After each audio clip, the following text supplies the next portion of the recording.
നമ്മളിപ്പോൾ ഗോരഖ്പൂർ റെയിൽവേ സ്റ്റേഷനിൽ എത്തിയിട്ടുണ്ട്. ഇവിടുന്ന് ഇനിയിപ്പം സൊനോലി ബോർഡറിലേക്ക് പോകണം. ഇവിടുന്ന് ബസ് കിട്ടും, ഏതാണ്ട് 350 ആകത്തുള്ളൂ. ഇപ്പം ഇവിടുന്ന് ഷെയറിങ് ടാക്സി കിട്ടിയിട്ടുണ്ട്. ഈ മച്ചാൻ കൂടെ പോരുമെന്നാണ്. പുള്ളി നേപ്പാൾ കയറിയിട്ട് തിരിച്ചിറങ്ങിയതാണ്. ഏകദേശം 10 ദിവസത്തോളം പനി പിടിച്ച് കിടക്കേണ്ട വന്നു. അവിടുന്ന് അപ്പം ഇന്നലെ ചണ്ഡീഗറിൽ നിന്ന് ട്രെയിൻ കയറി ഒരു 4 മണി ഏകദേശം ആയപ്പോൾ ഡൽഹിയിലെത്തി, ന്യൂഡൽഹി എത്തി. അവിടുന്ന് പിന്നെ 5:55 ഈ ട്രെയിൻ ഉണ്ടായിരുന്നു, അതിന് കയറി ഇപ്പം ഗോരഖ്പൂർ ഇറങ്ങി. അവിടുന്ന് ഇപ്പം ഇനി ഈ ക്യാബിന് നേരെ സൊനോലി ബോർഡർ, ഇന്ത്യ നേപ്പാൾ ബോർഡറാണ്, അങ്ങോട്ടാണ് പോകുന്നത്. ഒരു 2:30 ആകുമ്പോഴത്തേക്കിന് എൻ്റെ സിമ്മ് കട്ടാവും. ഇന്ത്യൻ സിമ്മ് പിന്നെ അവിടെ കിട്ടത്തില്ല. ഞാൻ അവിടുന്ന് വേറൊരു സിം എടുക്കണം. നേപ്പാൾ പോകുന്ന വഴിക്ക് എവിടെയോ ഒന്ന് വണ്ടി നിർത്തിയതാ. ഇത് നമ്മുടെ ഡ്രൈവറാട്ടോ. ഈ മച്ചാൻ ഈ കടയുടെ ഫ്രണ്ടിൽ തന്നെ വണ്ടി കൊണ്ട് നിർത്തണമെന്നുണ്ടെങ്കിൽ ഇവനിവിടെ കമ്മീഷനുണ്ട്. പുള്ളിക്ക് ഇവിടെ കമ്മീഷനുണ്ട്, ഇല്ലെങ്കിൽ ഇവിടെ തന്നെ കൊണ്ട് നിർത്തിയില്ല. ഈ ബൈ നമ്മളോടുണ്ടായിരുന്നു, നമ്മളോട് ഉണ്ടായിരുന്നായിരുന്നു വണ്ടിക്കകത്ത്. ഞാൻ ഇപ്പോൾ ഇവിടുന്ന് എന്തെങ്കിലും കഴിക്കുന്നില്ല. ഇവിടെ എന്തോ ടക്കോ ടിക്ക് എന്ന് പറഞ്ഞ സാധനമൊക്കെ മെനുവിൽ കിടക്കുന്നത്, അതൊക്കെ എന്നാന്ന് പോലും അറിയത്തില്ല. അതൊക്കെ കഴിച്ചിട്ട് വയറിന് വെറുതെ പണി മേടിക്കുന്നതിനേക്കാളും നല്ലത് അറിയാവുന്ന സാധനം മേടിക്കുന്നതാണ്. അവിടുന്ന് വല്ലതും ചെന്നിട്ട്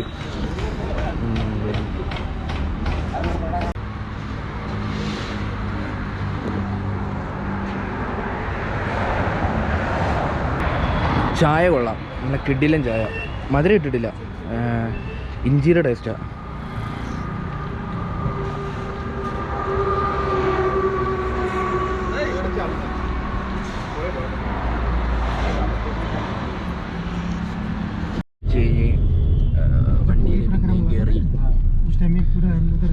ഇവിടുന്ന് സൊനോലി ബോർഡർ ഏകദേശം 55 കിലോമീറ്ററോടെ ഉണ്ട്. ഇനി ഇവിടെ നല്ല ചൂടുണ്ട്, നല്ല വെയിലടിക്കുന്നുണ്ട്. ഇന്നലെ ആ ചണ്ഡീഗർ എന്നപ്പോഴത്തേക്കിന് സൂര്യനെ കണ്ടിട്ടില്ല. അവിടെ ഫുൾ ടൈം തണുപ്പ് തന്നെ. ഇങ്ങോട്ട് വന്നപ്പോഴത്തേക്കും നല്ല വെയിലടിക്കുന്നുണ്ട്.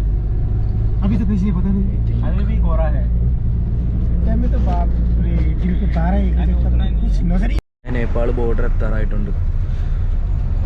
അതിൽ കുറേ ലോറിയൊക്കെ ഉണ്ടായിരുന്നു. മൊത്തം നേപ്പാളിലോട്ട് കയറാൻ വേണ്ടിയിട്ട് വെയിറ്റ് ചെയ്ത് കിടക്കുന്ന ലോറികളാണ്.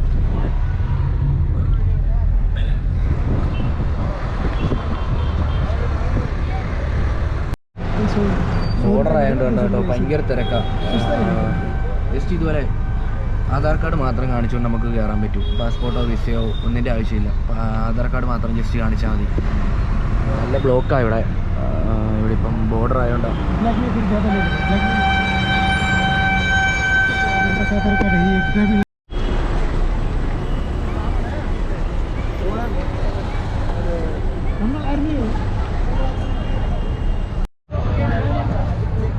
ബാഗ് 2 ഇവിടെ സ്കാൻ ചെയ്യാൻ കൊടുക്കണം കേട്ടോ. ഇപ്പോൾ ബോർഡറിലാണ് ടാക്സിക്കാരൻ വെയിറ്റ് ചെയ്തിട്ടുണ്ടെങ്കിൽ. അപ്പോൾ ബാഗ് 2 ഇവിടെ സ്കാൻ ചെയ്യാൻ കൊടുത്തിട്ട് വേണം ഇനി പുറത്തേക്ക് പോകാനായിട്ട്. ഇവിടെ ക്യൂ നിൽക്കണം.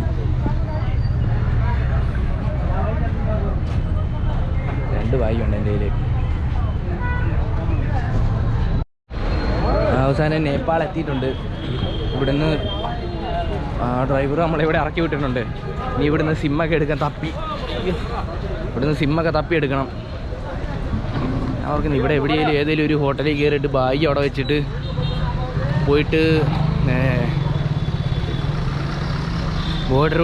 ബോർഡറൊക്കെ ഒന്ന് മര്യാദയ്ക്ക് കണ്ടിട്ട് വരാമെന്ന് പറയുന്നത്. ബാഗൊക്കെ ഇവിടെ വെച്ചിട്ടുണ്ട്. അപ്പം ഏതോ ഒരു ഹോട്ടലാണ് ഇത്, എനിക്ക് കറക്റ്റ് അറിയത്തില്ല. നമ്മളെ ബിച്ചേട്ടൻ റെഡിയാക്കി തന്ന. ജസ്റ്റ് എന്തെങ്കിലും ഹെൽപ്പ് വേണമെങ്കിൽ കോൺടാക്ട് ചെയ്തോളാം പറഞ്ഞു. ഞാൻ സിം എടുക്കുന്ന കാര്യം ഇവരോട് ചോദിച്ചിട്ടുണ്ട്. അപ്പോൾ അവിടെ വഴിയിൽ സെറ്റ് ചെയ്യാൻ പറ്റുമെന്നാണ് പറഞ്ഞത്. അങ്ങോട്ടൊന്ന് ജസ്റ്റ് പോയിട്ട് വരാം. ഈ ബ്രോനെ എനിക്ക് ഇവിടെ ബോർഡറിൽ നിന്ന് കിട്ടിയ കേട്ടോ. പുള്ളി നേപ്പാൾ പോയിട്ട് തിരിച്ചിറങ്ങുമായിരുന്നു. ആ ടൈമിൽ പുള്ളി അന്നപൂർണ ട്രക്കിങ് സത്യം പറഞ്ഞാൽ പുള്ളി ആഗ്രഹിച്ച് വന്നതാണ്. ആ ഒരു ടൈമിൽ പുള്ളിക്ക് ഒരു പേടി കാരണം പുള്ളി വേണ്ടെന്ന് വെച്ചിട്ട് തിരിച്ച് രാജസ്ഥാനിലേക്ക് പോകുമായിരുന്നു. പുള്ളിയുടെ വീട് രാജസ്ഥാനാണ്. അപ്പം എന്നോട് ചോദിച്ച്, ഞാനും വന്നോട്ടേന്ന് ചോദിച്ചു ആദ്യമേ. അപ്പം ഞാൻ എടുത്തടിച്ച് നേരെ നോ പറഞ്ഞു. അത് പുള്ളിക്കും ഭയങ്കരമായിട്ട് ഇതായി, എനിക്കും ഒരു ഇതായി. പിന്നെ അവസാനം ഞാൻ പറഞ്ഞു, വാ പോര്, നേപ്പാളിൽ നല്ല ക്യൂട്ടായിട്ടുള്ള ഗേൾസിനെയൊക്കെ കിട്ടുമെന്ന് പറഞ്ഞ് കാണാൻ പറ്റും എന്നൊക്കെ പറഞ്ഞപ്പം പുള്ളി വാ പോയേക്കാന്ന് പറഞ്ഞു. നമ്മൾ രണ്ടുപേരും കൂടെ സിം എടുക്കാൻ വേണ്ടിയിട്ട് ഇറങ്ങിയതാണ്. സിം എടുക്കണം ഇവിടുന്ന് പറഞ്ഞാൽ എൻസിൽ സിം കിട്ടും. അപ്പം പുള്ളി ആ സിം എടുത്തിട്ടുണ്ട്. ഞാൻ എന്തായാലും നമസ്തേ സിം എടുക്കാമെന്ന് ഓർത്തുകൊണ്ട് രണ്ടുപേരും ഓരോ സിം എടുക്കുന്നില്ല. അപ്പോൾ ഒരെണ്ണത്തിൽ റേഞ്ച് ഇല്ലെങ്കിലും മറ്റേത് യൂസ് ചെയ്യാമല്ലോ. അപ്പം ആളിവിടുന്ന് എൻസിൽ എടുത്തിട്ടുണ്ട്. ഇവരോടൊക്കെ ചോദിച്ചിട്ട് ഇവിടെ നമസ്തേ കിട്ടത്തില്ലെന്നൊക്കെയാണ് പറയുന്നത്. അറിയത്തില്ല, ഇനി നോക്കണം. ഇവിടുന്ന് നമ്മുടെ ഇന്ത്യൻ പൈസ, ഇന്ത്യൻ റുപ്പി ഇവിടെ കൊടുത്തിട്ട് എക്സ്ചേഞ്ച് ചെയ്ത് നേപ്പാളി ആക്കിയിട്ടുണ്ട്. ഇപ്പം 11,000 കൊടുത്തിട്ടുണ്ട്. 11K, ഏകദേശം 17,500 നേപ്പാളി കിട്ടിയിട്ടുണ്ട്. പക്ഷേ ഗൂഗിൾ പേ ഒന്നും കിട്ടത്തില്ല കേട്ടോ. എൻ്റെ കയ്യിൽ ഗൂഗിൾ പേ ഉള്ളത്. എനിക്കിനി ആ പൈസ ATM നിന്ന് എടുക്കാനായിട്ട് പറ്റിയില്ല ബോർഡറിന് മുമ്പേ. ഇവിടെയൊക്കെ എടുക്കാൻ പറ്റുമെന്ന് പറയുന്നുണ്ട്. കറക്റ്റ് ഇതിൻ്റെ കാര്യങ്ങളൊന്നും അറിയത്തില്ല എങ്ങനെയാണ് എടുക്കാമെന്നൊന്നും. ഇവിടെ ഇപ്പോൾ ഈ മണി എക്സ്ചേഞ്ചിൻ്റെ ഇവിടെ ചോദിച്ചപ്പോഴത്തേക്കിന് ഇവിടെ ഗൂഗിൾ പേ എടുക്കത്തില്ല. ഇനി ഏതെങ്കിലും ATM നിന്ന് ക്യാഷ് ആക്കിക്കൊണ്ട് വന്നാലേ എനിക്ക് ഇവിടുന്ന് എടുക്കാൻ പറ്റത്തുള്ളൂ പൈസ. കുറച്ച് കാര്യങ്ങൾ പഠിച്ച് ഇപ്പം വരുന്നവർ പൈസ അക്കൗണ്ടിലാണെങ്കിൽ ATM നിന്ന് എങ്ങനെയെങ്കിലും ക്യാഷ് ആക്കിയിട്ട് ബോർഡറിന് ഇപ്പുറത്തോട്ട് വരിക. ഇല്ല ഞാൻ ഇതുവഴി നടക്കുന്ന പോലെ നടക്കേണ്ടി വരും. ഇവിടെ എല്ലായിടത്തും ചോദിക്കുമ്പോൾ എല്ലാവരും പലതാണ് പറയുന്നത്. കറക്റ്റ് അറിയത്തില്ല. പൈസ 11,000 കൊടുത്തു കഴിഞ്ഞാൽ 16,500 തരാമെന്നൊക്കെ ഒരു സ്ഥലത്ത് പറയുന്നു. ഒരു സ്ഥലത്ത് പറയുന്നത് 17 തരാമെന്ന്. അപ്പം ഈ ബ്രോ മേടിച്ചപ്പോഴത്തേക്കിന് ആൾക്ക് 17,500 അങ്ങനെ എന്തോ സംതിങ് കിട്ടി. ലാസ്റ്റ് ഇവിടെ എങ്ങാണ്ട് കിട്ടുമെന്ന് പറഞ്ഞു. തപ്പി നടക്കുക. ബോർഡറിൻ്റെ ഫ്രണ്ടിലുള്ള നേപ്പാൾ ബോർഡർ, തൊട്ടപ്പുറത്താണെന്ന് ഇന്ത്യ ബോർഡർ. അതുകൊണ്ട് നടന്ന് ബോർഡറിൻ്റെ അവിടെ എത്തി. ഇതാണ് നേപ്പാൾ ബോർഡർ. ഇത് നമ്മുടെ ഇന്ത്യൻ ബോർഡർ. ഇവിടെ എവിടെയോ ATM ഉണ്ടെന്ന് പറഞ്ഞാൽ ATM തപ്പിപ്പോയിക്കൊണ്ടിരിക്കുക. ഇപ്പോൾ ഒരു മണി എക്സ്ചേഞ്ചിൻ്റെ അവിടെ കയറിയപ്പോൾ ആൾ 16,000 നേപ്പാളി തരാമെന്ന് പറഞ്ഞു. അതിന് മുമ്പ് കയറി എടുത്ത് 17,000 തരാമെന്ന് പറഞ്ഞു. എല്ലാവരും പലതാണ് പറയുന്നത്.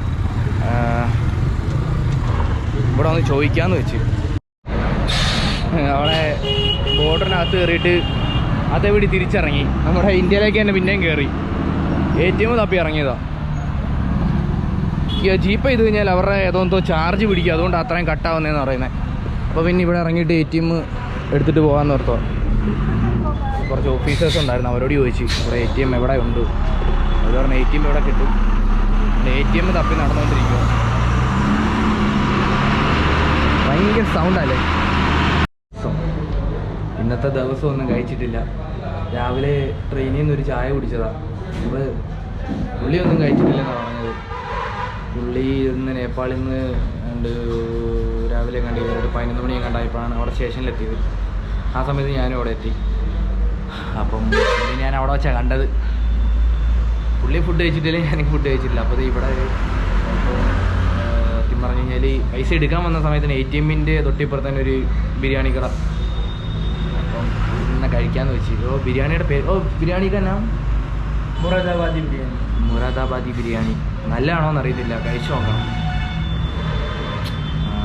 വിശക്കുന്നുണ്ട് നല്ല രീതിക്ക്.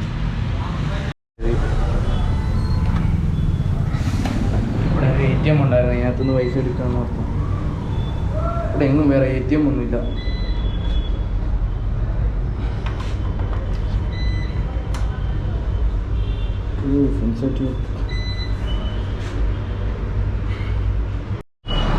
പൈസ എടുക്കൽ നടക്കത്തില്ല കേട്ടോ. അവിടെ ATM നിന്ന് എടുക്കാൻ പറ്റുന്നില്ല പൈസ. അപ്പം അത് ഫ്ലോപ്പായി. ഇനി അവർക്ക് ചീപ്പ് ചെയ്തിട്ട് ഉള്ളത് മേടിക്കാന്നേ ഉള്ളൂ. ഫുഡ് ഉണ്ടാക്കാനുള്ള കുറച്ച് സാധനങ്ങളൊക്കെ മേടിക്കാൻ വേണ്ടിയിട്ട് വന്നു. സോൾട്ട്, ഇവിടുത്തെ സോൾട്ടിന് ചുമല കളർ കേട്ടോ. പിന്നെ ചില്ലി പൗഡർ, കുറച്ച് സാധനങ്ങൾ മേടിച്ചിട്ടുണ്ട്.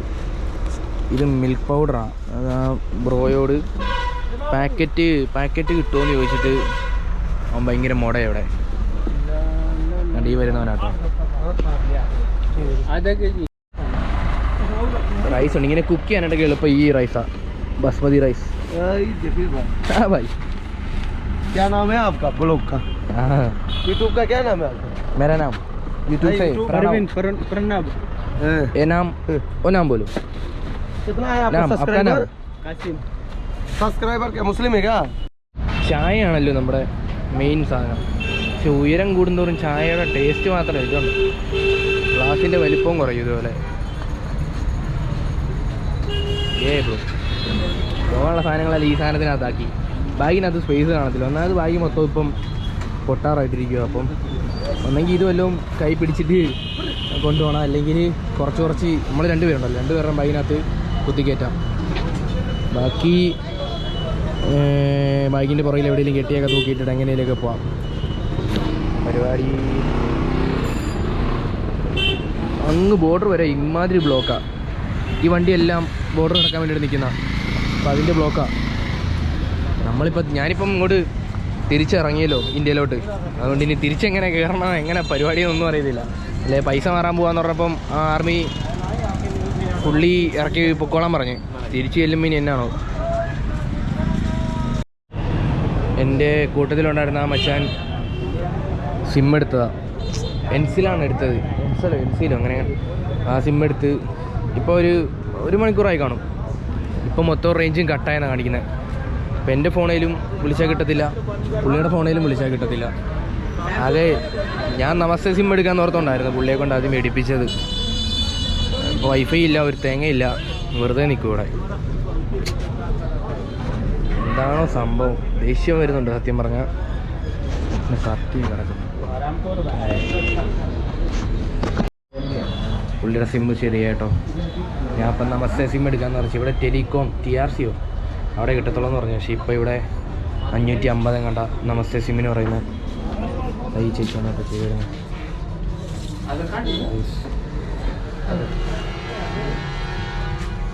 അങ്ങനെ സിമ്മൊക്കെ കിട്ടിയിട്ടുണ്ട്. അവിടെ മാറുന്നിടത്ത് ഒരു മലയാളി ഉണ്ടായിരുന്നു, പുള്ളി ഒറ്റയ്ക്കായിരുന്നു, പുള്ളിക്ക് അറിയത്തില്ലായിരുന്നു. ഇവിടുന്ന് എന്തോ പബ്ലിക് ട്രാൻസ്പോർട്ട് ഉണ്ട്, എന്തോ 300 അങ്ങനെ എന്തോ ആകത്തുള്ളൂ ബൊക്ര വരെ. ആളവിടുന്ന് 750 രൂപയാണ്ട് മറ്റേ ഈ വോൾവോ ബസ്സില്ലേ അത് ബുക്ക് ചെയ്ത്. ഇവിടുന്ന് വേറെ ബസ്സുണ്ടായിരുന്നു നമ്മുടെ അടുത്ത്. ആ മറ്റേ പുള്ളി പറഞ്ഞായിരുന്നു ഇവിടുന്ന് പ്രൈവറ്റ് ബസ്സുണ്ട്, ലാസ്റ്റ് എന്തോ 7 മണിക്ക് എന്തോ ലാസ്റ്റ് ഒരു ബസ്സുണ്ട്, അതിന് കയറി കഴിഞ്ഞാൽ മോർണിംഗ് ആകുമ്പോൾ പൊക്കറ എത്താം. അപ്പം അങ്ങനെയുള്ള പരിപാടിക്കാണ് മച്ചാൻ എന്തായാലും പെട്ട്. സിം എടുത്ത കട ബ്രോ, മച്ചാൻ സിം എടുത്ത കടയത്. ബാഗൊക്കെ പോയി എടുക്കണം, അവിടെ ബാഗൊക്കെ ഉണ്ടോയെന്ന് അറിയത്തില്ല, പോയി നോക്കട്ടെ. പൈസയുടെ കാര്യങ്ങളെല്ലാം റെഡി ആയിട്ടുണ്ട്.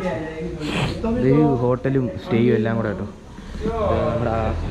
നമ്മളെ ഹെൽപ്പ് ചെയ്ത ബോബിച്ചേട്ടൻ്റെ ഫ്രണ്ടാണ് ഇവിടെ ഇരിക്കുന്നത്. അപ്പോൾ ഞാനിപ്പം ATM തപ്പി ഇതുവഴി മൊത്തം നടന്ന് ATM കിട്ടിയില്ല. അതുമല്ല ഇവിടെ എങ്ങും നമ്മുടെ ഇന്ത്യൻ ഗൂഗിൾ പേ എടുക്കുന്നുമില്ല. അപ്പം ഇതേപോലെ ഈ ഒരു ഷോപ്പല്ല ഹോട്ടൽ ഞാൻ നേരെ നമ്മുടെ ഗൂഗിൾ പേയിൽ നിന്ന് തന്നെ ബോബി സാറിന് പൈസ അയച്ച്, ആ പൈസ പുള്ളി ഈ ഷോപ്പിലെ ആൾക്ക് അയച്ച്, പുള്ളി ഇവിടുന്ന് എനിക്ക് നേപ്പാളി പൈസ തന്നു. അങ്ങനെ ഇവിടുന്ന് ബസ്സുണ്ട്, അതും കൂടെ ഡീലാക്കി തരാമെന്നാണ് പറഞ്ഞത്. 2 പ്ലേറ്റ് മോമോസ് മേടിച്ച് നമ്മൾ രണ്ടുപേരും കൂടെ കഴിച്ചോണ്ടിരിക്കുകയാണ്. ഒരു മോമോസ് നമ്മൾ രണ്ടുപേരും കൂടെ കഴിച്ചോണ്ടിരിക്കുകയാണ്. 120 നേപ്പാളി. എല്ലാം കഴിഞ്ഞ് ഇപ്പം 7 മണിക്ക് ഒരു ബസ്സുണ്ട് ഇവിടുന്ന്. ആ 7 മണിക്കത്തെ ആ ബസ്സിന് കയറണം ഇവിടുന്ന്. ലാസ്റ്റ് ബസ്സാണ് ഇവിടുന്ന് 7 മണിക്ക്. അപ്പം അതിന് കയറണം. ഇവിടുന്ന് കുറേ ഫുഡ് ഉണ്ടാക്കാനും മാഗി ഐറ്റംസ് എല്ലാം മേടിച്ചിട്ടുണ്ട്. അപ്പോൾ പുള്ളിയുടെ ബാഗിനകത്ത് ആ സ്ലീപ്പിംഗ് ബാഗും ടെൻറ്റും എല്ലാം പുള്ളി അകത്താണ് വെച്ചിരുന്നത്. അതുകൊണ്ട് കുറേ സ്പേസ് അങ്ങനെ പോയി. അപ്പോൾ ഞാനതെല്ലാം എടുത്തിട്ട് പുറത്തിങ്ങനെ ഇതേപോലെ വെച്ച് കൊടുത്ത് നമ്മുടെ ഹോട്ടലിലോ ബൈ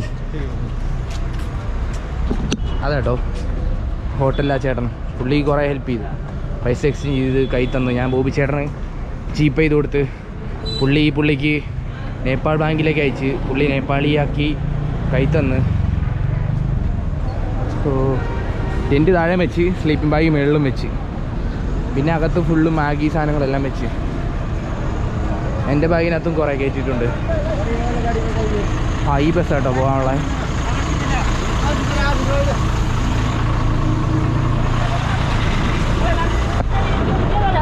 ബാഗ് എല്ലാം അടിയിൽ കയറ്റണം. അടിയിലല്ല, ബാക്ക് സൈഡ്. ഓക്കെ, കയറി. ചുമ കാരണം ഒരു പ്രശ്നമില്ല. ചുമച്ച് കാശ്മീരിൽ നിന്ന് ഇറങ്ങിയപ്പോഴത്തേക്കിനുള്ള ചുമയൊക്കെ ആയിട്ട് ഇറങ്ങി വന്നാൽ ബസ്സിൽ കയറി. നമ്മൾ മാത്രമല്ല, കുറേ പേരുണ്ട്. ഞാനും ബായി ഇവിടെ ഇരിപ്പുണ്ട്. അതാ ബോർഡർ. കാണാൻ പറ്റുമോ? കാണാൻ പറ്റത്തില്ല.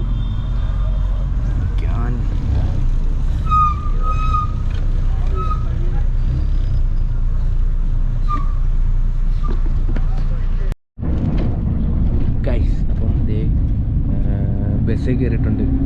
സൊണോലി ബോർഡറിൽ നിന്ന് പൊക്രയിലേക്ക് ബസ്സിൽ കയറിയതാണ്. രാവിലെ ഏകദേശം ഒരു 5:30-6 മണിയാകുമ്പോഴത്തേക്കിനും അവിടെ എത്തുമെന്നാണ് പറഞ്ഞത്. ഏകദേശം എല്ലാവരും ഉറങ്ങിയിട്ടുണ്ട്. ഇപ്പം ഞാനും ഈ ബ്രോയും മാത്രമേ വണ്ടിയിലിരിപ്പുള്ളൂ ഉറങ്ങാതെ. അപ്പം നല്ല ചുമയൊക്കെ ഉണ്ട്. മരുന്നൊക്കെ കഴിച്ചിട്ട് കിടന്ന് നല്ല ഉറങ്ങണം. രാവിലെ ആകുമ്പോൾ പൊക്ര എത്തും. വണ്ടിയിലെ ലൈറ്റും കാര്യങ്ങളൊക്കെ നിർത്തിയിട്ടാണ് ഉള്ളത്. അപ്പം ഇന്നിത്രേ ഉള്ളൂ. ബാക്കി കാര്യങ്ങളൊക്കെ പോകുന്ന വഴിയെ എല്ലാം വീഡിയോസും കാര്യങ്ങളൊക്കെ യൂട്യൂബിൽ അപ്ലോഡ് ചെയ്യുന്നതാണ്. വഴി സൈഡ് ഫുള്ളും ചെറിയ ചെറിയ പൊക്കകളാണ്.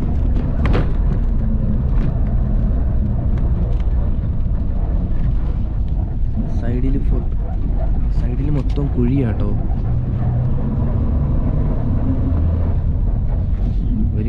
ഒരു മലയുടെ സൈഡ് വഴിയാണ് വണ്ടി പോകുന്നത്.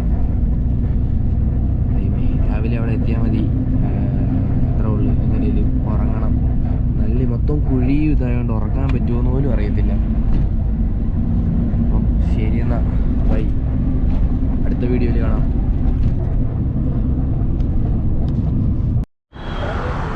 ഗൈസ്, ഉറങ്ങാനൊന്നും പറ്റിയിട്ടില്ല കേട്ടോ.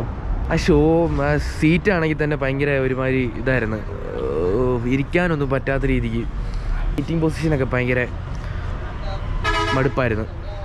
ബോഡി പെയിൻ, മെയിനായിട്ട് ബാക്ക് പെയിൻ ആയിരുന്നു പ്രശ്നം. ഇപ്പം എന്തേ പൊക്ര എത്തി.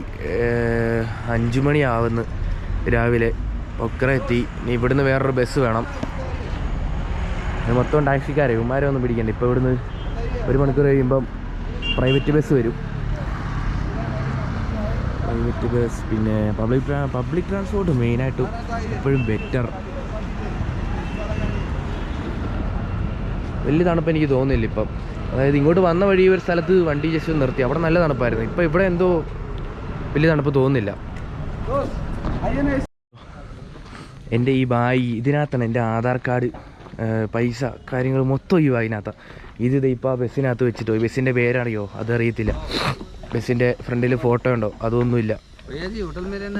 എന്നുവെച്ചേ ഒരു സാധനങ്ങളും അറിയത്തില്ല. ബസ്സിൻ്റെ അവരുടെ എന്തെങ്കിലും കാർഡോ അതോ ടിക്കറ്റോ കയ്യിലോ ഒന്നുമില്ല. ഡയറക്റ്റ് പൈസ കൊടുത്തുകൊണ്ട് ടിക്കറ്റൊന്നും തന്നൊന്നുമില്ല അവർ. അപ്പം ഇവിടെ എന്നാ ചെയ്യാന്ന് അറിയത്തില്ലായിരുന്നു. അപ്പോൾ ഇവിടെ ഫ്രണ്ടിലത്തെ ആ ഒരു ചേട്ടൻ പറഞ്ഞ് ബസ് ഇതിനകത്ത് എവിടെയെങ്കിലും കാണും, തപ്പി പിടിക്കണമെന്ന് പറഞ്ഞു. ഇപ്പം ഇതിനകത്തോട് കയറിയപ്പോൾ ഒരു 50ഓളം ബസ്സുണ്ട്. ഈ ബസ് സ്റ്റാൻഡ് വേണ്ട. അപ്പോൾ അതിനകത്ത് നടന്ന് ബസ്സിൻ്റെ പേര് പോലും അറിയത്തില്ല. അവസാനം അവിടെ നിന്നുള്ള ആ ഹോട്ടലിലെ പുള്ളിയെ വിളിച്ച് ചോദിച്ച് നമ്മൾ ഏത് ബസ്സിലേക്ക് കയറുന്നത്. പുള്ളി ബസ്സിൻ്റെ പേര് പറഞ്ഞ് അവസാനം ഇവിടെ നിന്ന് ബസ്സിൻ്റെ പേര് പറഞ്ഞ് തപ്പിയെടുത്ത്. നല്ല ആൾക്കാരായതുകൊണ്ട് അവരെടുത്ത് മാറ്റി വെച്ച്. വേറെ ആരുടെ ഇല്ലെങ്കിലും കിട്ടിയിരുന്നെങ്കിൽ ഇപ്പോൾ ലോക്കായനെ ഇവിടെ.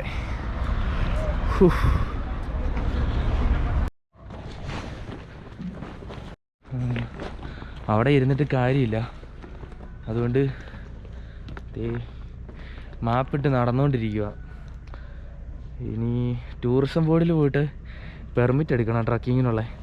മാപ്പിട്ട് നടന്നുകൊണ്ടിരിക്കുക. ഇതിൻ്റെ തൊട്ടപ്പുറത്തെ സൈഡ് എയർപോർട്ടാണ്, പൊക്ര എയർപോർട്ട്. ഇവിടുന്ന് 2.3 കിലോമീറ്റർ ഉണ്ട് നടക്കാൻ. പക്ഷെ 6 മണിയാകുമ്പോൾ അവിടെ എത്തുമെന്ന് പറഞ്ഞു. പക്ഷേ അവിടെ ടൂറിസം ബോർഡ് ഓഫീസ് തുറക്കുമ്പോൾ 10 മണിയാവും. അതുവരെ എവിടെയെങ്കിലും ടെൻറ്റ് ചെയ്തിട്ട് ഇന്ന് ഉറങ്ങിയിട്ടില്ല, അതാണ് ഏറ്റവും വലിയ പ്രശ്നം. ആ ബസ്സിലാണെങ്കിൽ ഉറങ്ങാലോ എന്ന് ഓർത്താണ് ആ ബസ്സിൽ കയറിയത് തന്നെ, പക്ഷേ അതും നടന്നില്ല. ഉറങ്ങിയില്ല പിന്നെ നാളത്തെ ദിവസം മൊത്തം പോക്കാം. അതുകൊണ്ട് ചെന്നിട്ട് എങ്ങനെയും കിടന്ന് ഉറങ്ങണം. ഇത് എയർപോർട്ടാണ് കേട്ടോ, ഈ ഫ്രണ്ടിൽ കാണുന്നത്. ഇനിയിപ്പോൾ ഇവിടുന്ന് 2.3 കിലോമീറ്റർ ഉണ്ട്. ഈ കാണുന്ന എയർപോർട്ടാണ് ഇത്.